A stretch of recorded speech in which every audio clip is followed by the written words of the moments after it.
ছোট ভাই সাইফুদ্দিন কাদের তিনি রাজনীতির সাথে জড়িত না হলেও রাউজানের মানব সেবায় তিনি এই হলদিয়া ডাকুয়া তথা রাউজানের অনেক শিক্ষা প্রতিষ্ঠান থেকে শুরু করে মানব সেবায় তিনি ব্রত ছিলেন।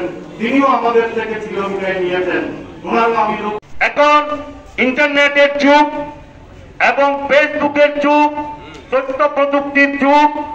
এখানে কিচ্ছু হলে মোবাইলে ধারণ করে, একটা ঘটনাকে 50 জন মোবাইলে ধারণ করে।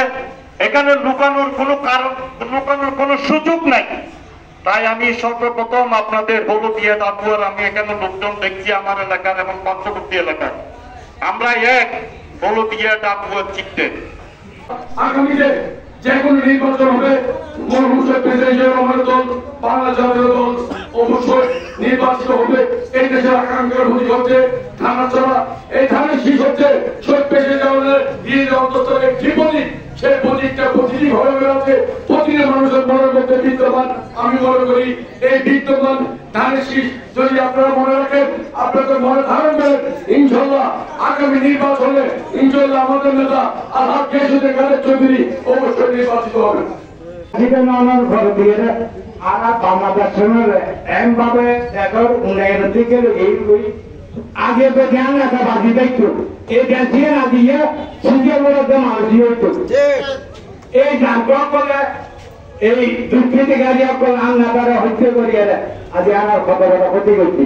শুধু বাংলাদেশ নয়, সারা পৃথিবীর মুসলমান দিয়ে এখনো এক গরিবের কিন্তু নামা বেরিয়ে ওতে একটা রেটিং ক্ষমতা আছে, কিন্তু সমান ভাই কম।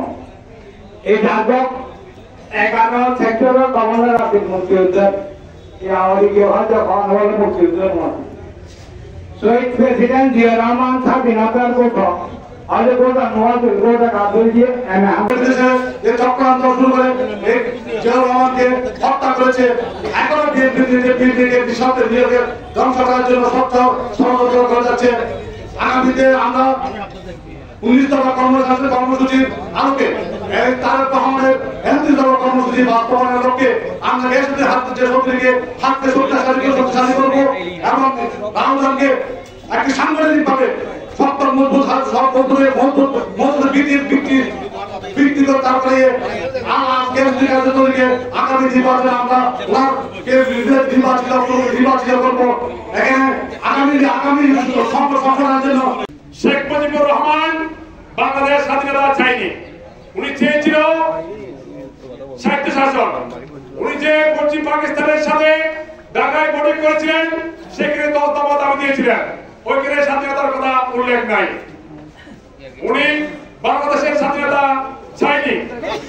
1936 সালে বগুড়া জেলায় বাংলার ইতিহাসে, এশিয়ার ইতিহাসে এক সিনাতন্য ব্যক্তি জন্মগ্রহণ করে এবং সর্ব সেনা অফিসার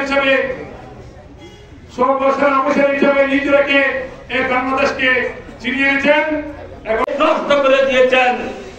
আমাদের প্রাণ প্রিয় নেতা আলহাজ গিয়াসউদ্দিন কাদের চৌধুরীর মেসেজ, এই হলদিয়াতে কোন মাদক সেবনকারী, মাদক ব্যবসায়ী থাকতে পারবেন না। এই হলদিয়া বিএনপির পরিবার মাদকের বিরুদ্ধে যত শুরু করতে পারে আমরা কর্ম করব।